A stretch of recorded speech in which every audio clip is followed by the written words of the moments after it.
Good day, everyone. Good day, ma'am. This is the continuation of the report of Josiah Soto. Heckscher-Ohlin theory. Leontief paradox.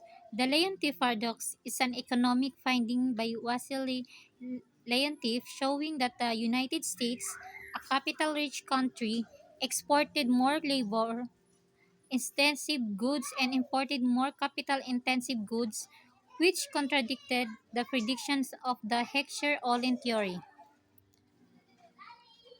According to Heckscher-Ohlin theory, capital-rich countries should export capital-intensive products. In 1953, Leontief studied U.S. trade data and found that the opposite pattern. This unexpected result became known as the Leontief paradox. It suggested that trade is influenced by more than just resources like workers' skills and education, technology differences, consumer demand, government policies.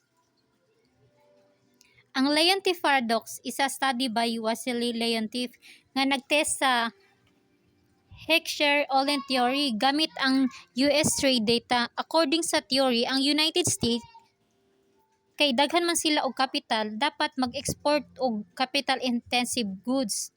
Pero pag analyze niya sa data, nakita niya nga mas daghan di ay og labor intensive goods ang ilang gi-export. So nahimos surprising result siya. Mao nga gitawag og paradox. Pasabot ani nga dili lang resources ang basihan sa international trade. Apil pud ang skill sa workers, technology og demand sa consumers. Next is strengths of the HO theory.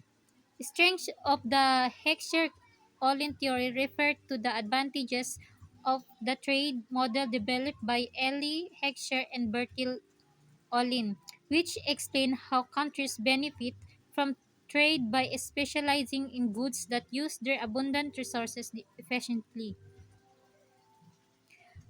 Ang strength sa Heckscher-Ohlin theory nga gihimo nila Ellen Heckscher o Bertil Ohlin kay klaro niya nga gi-explain ngano mag-trade ang mga countries based sa ilang resources like labor, capital ug land.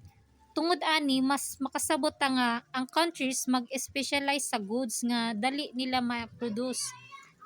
As a result, mas mo-improve ang efficiency o productivity sa economy. Nakatabang pud ni nga theory para masabtan ang global trade patterns ug nganong naay countries nga known sa specific industries. Mao na nga importante gihapon siya nga model sa pag-study sa international trade. Next is limitations of the HO theory. Limitations of the Heckscher-Ohlin theory are the weaknesses or shortcoming of the model, which shows that it does not always predict real-world trade patterns because it ignores factors like technology differences, transport costs, and government policies.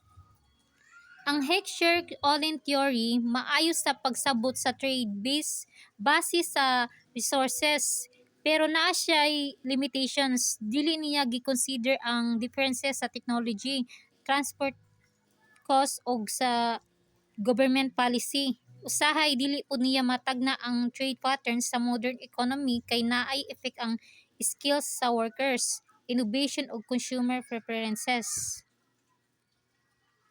Next is comparison with Ricardian theory.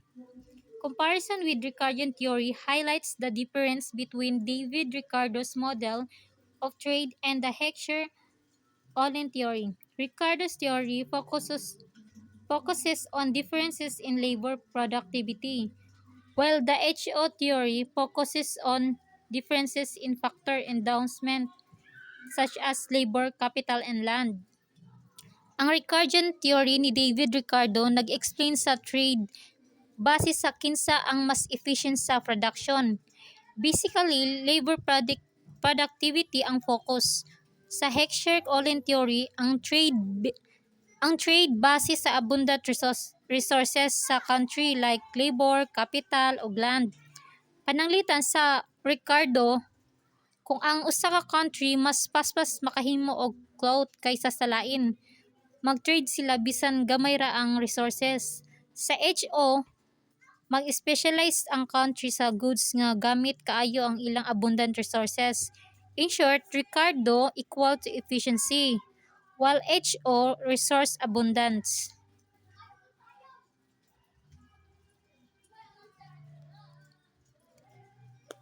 So ang Heckscher-Ohlin theory nag-explain sa international trade based sa abundant resources sa countries, samtang ang Ricardian theory nag-focus sa labor efficiency. Bisan pa nga maayo ang HO theory sa pagsabot sa trade patterns ug specialization, naa gihapon siya yung limitations sama sa technology differences, transport costs ug government policies. Sa tinuod, complex ang trades kay naapil pud ang skills sa workers, innovation ug consumer demand.